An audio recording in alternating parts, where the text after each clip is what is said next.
Hello everyone and welcome to the channel. I'm back to break down this Thursday Night Football NFL DFS Showdown slate on Draftkings for Week 14. Before we get into it, if you could please leave a like on this video, subscribe to this channel, and hit the notification bell so you won't miss any future content that I upload. That would be greatly appreciated. And I have released multiple Patreon packages over there on Patreon where you can get access to my rankings, projections, tools, and all that fun stuff. I'm going to give you guys a little bit of a sneak peek. I try to cram as much information in the video as possible, but of course there's always more behind the scenes that I can't quite fit all in here.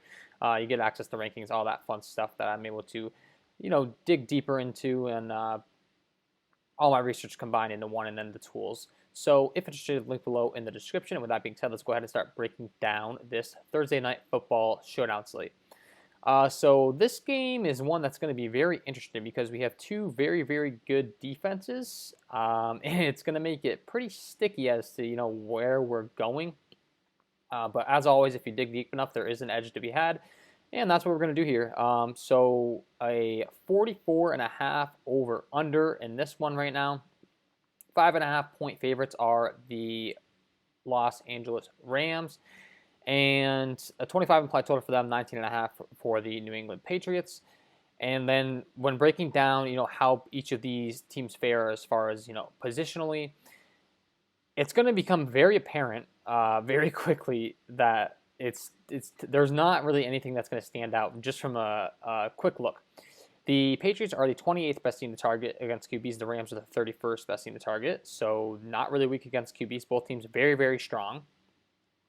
19th against running backs for the Patriots, 26th for the Rams. As far as wide receivers are concerned, both teams are very good. The Pats are 22nd, so that's probably the biggest weakness we've covered so far. And then tight ends. Rams are the 16th, and Pats are the 29th best team to target. So, not good. The best thing that we went over there in the biggest weakness that we could find probably is the Rams against the tight end position. And it's not exactly like the, Pats have an elite catch passing tight end. However, it is a showdown slate, and that might be an edge to be had. So the first guy that we could look at isn't Ryan Izzo, but he's not even promised that he's going to be in the game because he does have a questionable tag. Neck, hamstring, hand, limited participant Tuesday's practice.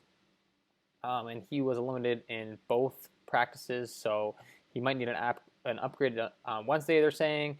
Still haven't received any news on that one, so he could be maybe a sneaky play. But, of course, that's just speculation as far as how both of these teams have fared against positions. It all starts at the top with QBs, as always, in Jared Goff and Cam Newton. And when comparing these two guys, their volume and how they've performed so far on the year, you can see Jared Goff is attempting 36.6 pass attempts per game compared to Cam Newton's 26.6. And a 92.5 true passer rating for Jared Goff. 89.8 protection rate for Jared Goff, so the O-line's definitely getting it done for him compared to 81.1 for Cam Newton. So Jared Goff is having a lot more time to throw, and then when you're digging into deep ball attempts, Jared Goff has gone deep 42 times compared to Cam Newton's only 16. Cam's a guy that gets it done on the ground, and then Jared Goff is getting a lot more activity in the red zone, getting a lot more attempts, and a much better red zone completion percentage as well. So a clear advantage to Jared Goff in this one as far as, if I'm paying up for a QB. Cam does have the rushing upside, but as noted, the Rams are a very good defense, so I tend to think they're going to be able to shut him down as far as on the ground is concerned. He's not going to be able to get out and scramble a bunch. So I do lean Jared Goff, pretty easily, honestly. The only thing maybe is that, Cam Newton will be throwing down in the game because it is a 5.5 point spread for the Rams, so maybe Cam Newton has to throw a little bit more, but we did see Jared Goff throw 37 times last week. 47. 37 of those attempts were completed. He threw 47 times, 31, 51, and 37 when breaking down his last 4 games, compared to Cam Newton, who, when looking at his volume, has thrown the ball 19, 18. He had 40 in week 11, but then back down to 17. He is questionable, but I do anticipate him to play, so I'm going to speak as if he is playing. But yeah, a clear difference as far as the QB position is concerned. And if you're asking me my opinion on who I'm playing, it's really not even close. I'm heavily leaning towards Jared Goff. And then we get into, some of my next top projected players, which really it comes down to the wideout position.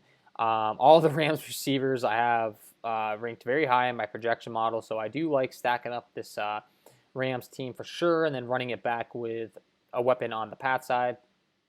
As far as running backs are concerned, it's going to be very, very difficult to pick running backs on the slate because both of these teams have backfields where the volume's shared. There's not an established, back in the backfield that takes all the carries. On the Pat side, you have Harris, James White, Sony Michel. So, that's not going to make it easy on you. And then Rex Burkhead is out, so you don't have to worry about him feeding in as well. However, it's still an issue because you have multiple mouths to feed in the backfield. Same rule applies for the Ram side because you have Henderson Jr., Cam Akers, not to mention Malcolm Brown. So honestly, it could be maybe what determines the slate is picking the right running back, and when breaking down, who stands out the most, it's kind of difficult. I mean, Malcolm Brown has the highest. He has the highest snap share percentage, 48.4%, but that's still about 50% of the time. Yards created, it's not impressive for him. Damian Harris probably stands out as my number one back to target pretty significantly, actually, just because he has way more breakaway runs than any of these running backs, which total carries of 15 or more yards. Something I've tried to do here is I do refer to these statistics throughout the video, and I have added a little bit of a note to kind of show you guys what it actually means. So, like, I got a juke rate. Damian Harris has the best juke rate as well. What is that? It isolates a running back's on-field elusiveness and tackle-breaking power by dividing the total number of evaded tackles by the total number of touches, carries, plus receptions. So, that's the total touches that running back's receiving. So, that's what that statistic means, and I do have it color-coded and sorted. And then Cam Akers is a guy that I will promote just because he got a lot of red zone action last week specifically. I was looking into that earlier, and they seem to be feeding the ball a lot in the red zone, and he did get 21 attempts last week. So maybe something that we can take advantage of. Maybe Cam Akers is starting to be the favorite in this Rams backfield, but that's kind of just speculation, to be honest. So, I mean, don't read too far into it. Honestly, as far as I'm concerned, I'm probably going to lean him just based on that pure fact alone. He's been getting more volume in the red zone, and he honestly does have the most impressive stats out of all of these Rams running backs, So, but like I said, just pure speculation. It's kind of hard to break down these running backs, and I don't know. You're just going to have to take a stand. If you're asking me my stand, I'm going Cam Akers. I'm going Damian Harris. Those are my top two guys that I'm interested in. And then when looking at, their game logs, 10.5, 4.7, 12.4, and 15 for Damian Harris. And then I had already mentioned, Cam Akers' impressive showing last week. But as far as, my interest and at the top where I'm looking to go, I already mentioned I do like these Rams wide receivers. All starts with Robert Woods and Cooper Kupp. They're guaranteed volume in this offense. They're very involved in the Rams offense. And as I mentioned, as far as the QBs being able to sling it, Jared Goff does have a big advantage in that category. Robert Woods with a 90.7 snap share percentage, Cooper Kupp with an 83.6. Target share of the offense, Robert Woods is seeing 22.4% of the targets in the offense, and Cooper Kupp is seeing 25%, so you love to see that. As far as yards down the field and like deep targets, I like to target guys that go down the field and they bomb it deep too on these showdown slates because some of those guys don't play a lot of snaps. Some of those guys are just deep threats and they can pay off. It's something I promote a lot on these showdown slates, but it doesn't really seem to be that guy in this one. When looking at my sheet, the top guy that we could target as far as a downfield target is that in Josh Reynolds. So, he's the guy that I would promote first as far as, that downfield, high upside, maybe lower ownership than he should be play on a slate like this, because all it's going to take is that 150-yard bomb down the field touchdown, you having him in your captain spot, and you're looking real good. So, I do like Josh Reynolds as a play, so I will say that. And I do have some interest in another pass receivers that we'll get to later. But it all starts with Robert Woods and Cooper Kupp. They're most likely most of my exposure is going to be to stacking up these receivers with Jared Goff. A 92.4 true catch rate for Robert Woods, very sure-handed. Same thing applies to Cooper Kupp.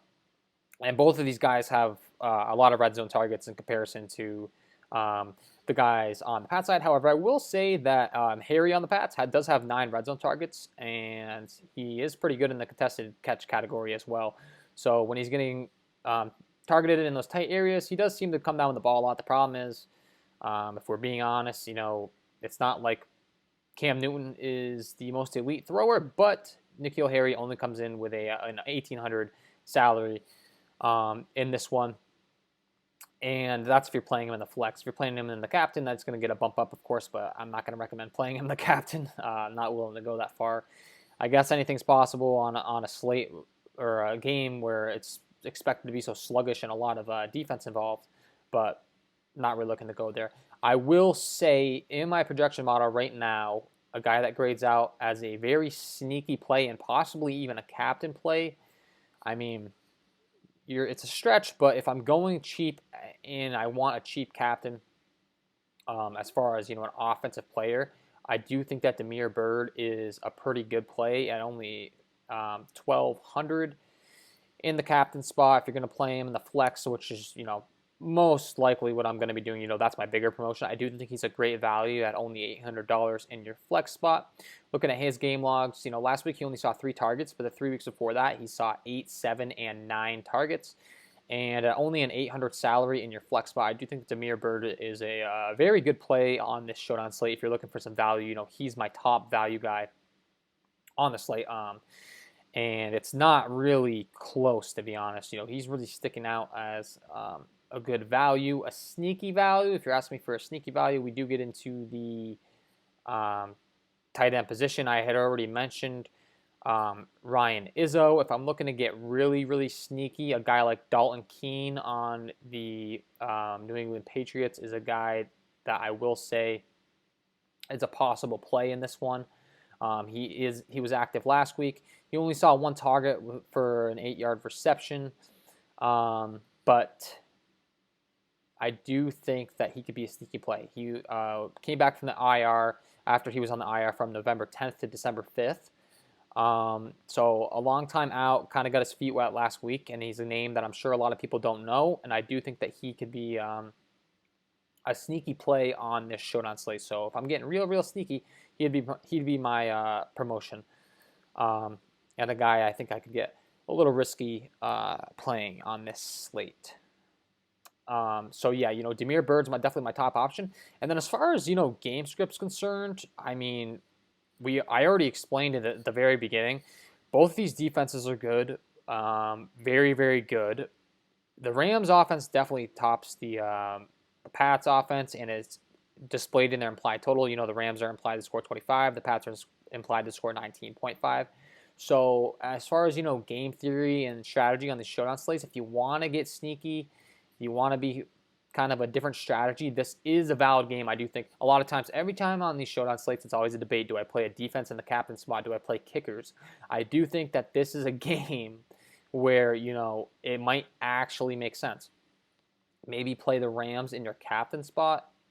They get a few turnovers off Cam Newton. He throws a few ducks for a few interceptions. Maybe they bring one back. I do think that that's maybe a viable option. Play the Rams D in your captain spot, and then maybe play some kickers. The Rams have been putting up numbers as a defense, pretty impressively. 11-15, they had 5 in week 11, 13 against the Seahawks, 15 against the Bears in week 7. Just a very, very good defense. So if there was ever a showdown slate to do that, I think this is the one. So I don't hate it. Throwing in maybe even both defenses if you want to fade most of the weapons on both of these offenses, and maybe throw in both kickers. It's funny because both kickers are actually questionable as well. Matt Gay is questionable. And then same rule applies for Nick Folk, who has been more of a regular on the injury report. The Pats have been, pretty regularly listing him on the injury report due to that back injury. So I do think he's just kind of another day, another dollar as far as him being listed as questionable.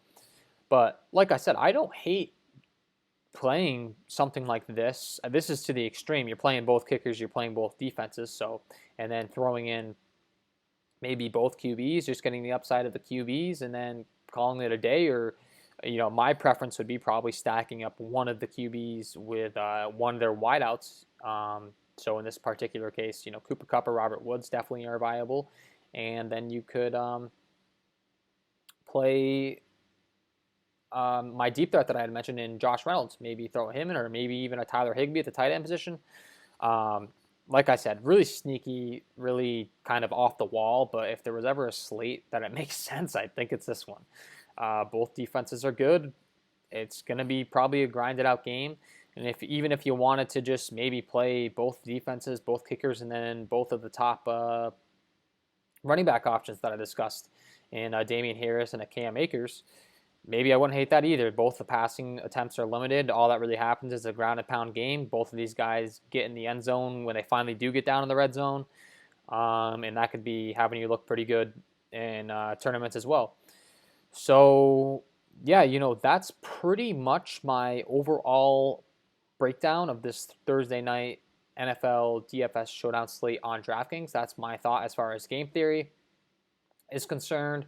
A lot of debate on running backs in this one. It's not a slate where you feel confident locking in certain guys. I think I made it clear as to who my favorites are in this one. A guy like Sony Michel, who's one I didn't really talk about, or maybe a James White that are a pass catching back like James White could be a valid option as well, just because of all the targets he sees. And don't forget that DraftKings is a PPR format, so if both of these defenses are just going to stop him, maybe a guy like James White gets 10 check down passes and he gets 10 PPR points, and he isn't able to maybe pick up a lot of yards, but they're just running screenplays trying to get something going, and that could actually pay off for you. So I'll mention James White. Sony Michel is a guy that will be active, carried 10 times for 35 yards last week. And after he didn't receive a single touch in his return from injury, he, finally did get involved. But it's not like this Pats offense is predictable. They're very game plan dependent. Same thing seems to apply for the Rams as far as the running backs are concerned. So, those are the edges you can be looking for. Looking for the pass catching back in James White. Looking for the increased red zone carries for a guy like Cam Akers. That's where you're looking at really in this slate, and that's pretty much my overall breakdown. We went over some game theory. Before I let you guys go, we'll build a quick little lineup, kind of, going over some of the things I discussed. I definitely do like Jared Goff, and I definitely like him with some of his pass catching options. So if I'm playing Jared Goff, I'm playing him in the captain spot, possibly.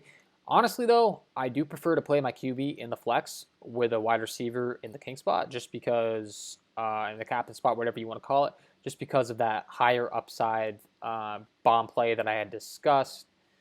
So, in this particular case, Cooper Kupp, Robert Woods are the guys that were getting targeted, as we discussed earlier, but a long shot in Josh Reynolds is a guy that could pay off. So maybe throw him in the captain spot, just for, this is a contrarian lineup build. I'm not saying this is going to be my top lineup that I'm throwing in this contest, but if you look at the payout structure of this contest, there's 176,400 people to enter it. And if you want to win that $100 million prize, you better be doing something different, because you're not going to win it just throwing in all the top salary guys. So that's what I'm trying to do here for you guys, give you an example. So Reynolds is a guy that goes on the field. Goff, a guy that I had mentioned for some salary relief in the video that I'm really high on as far as his price, is N'Keal Harry. So I'll go ahead and throw him in.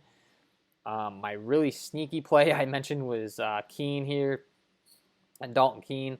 I kind of like throwing him in there. I mean, as a sneaky play.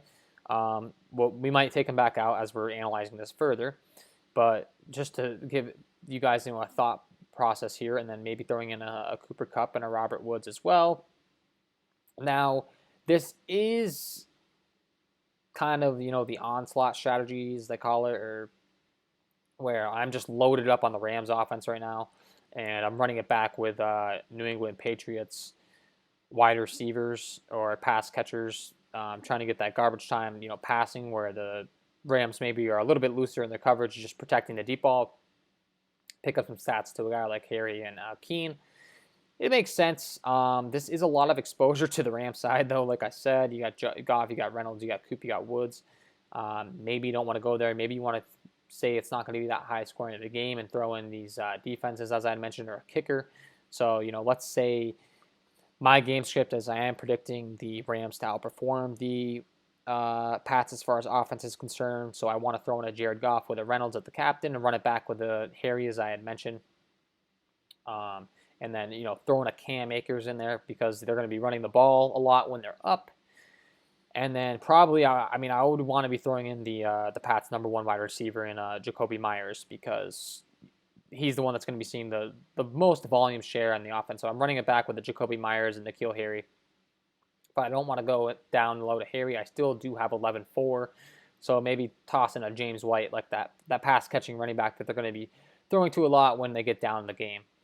And not projecting them to score too much. I'm picking James White and Jacoby Myers to get in the end zone, possibly with the Rams defense performing really good for the most part, getting to Cam Newton, getting some sacks, etc. So just building some lineups, telling you guys kind of what goes through my head as I'm building them. And, like I said, this game's not going to be the most high scoring.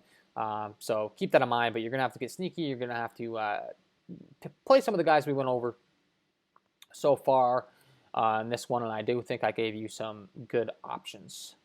So that is all for me for this Thursday Night Football Showdown slate breakdown. I hope you enjoyed the content. If you did, if you could please leave a like on this video, subscribe to the channel, and hit the notification bell so you don't miss any future content that I upload. That would be greatly appreciated. And if you could go ahead and check out my Patreon packages, I've been working real hard on that, trying to give you guys some tools to help you win some money, break it down, give you my projections, give you my rankings, give you tools with important statistics that you can narrow down your top plays. So go ahead and check that out if interested. Appreciate all the support, guys. And leave a comment of your favorite play on the Showdown slate. I always like to hear your feedback, your research, your hot takes. Leave those comments down below in the description. Or not in the description, in the comments. And we will see you in the next video. Wish you all the best of luck in this one. Go win that $1 million.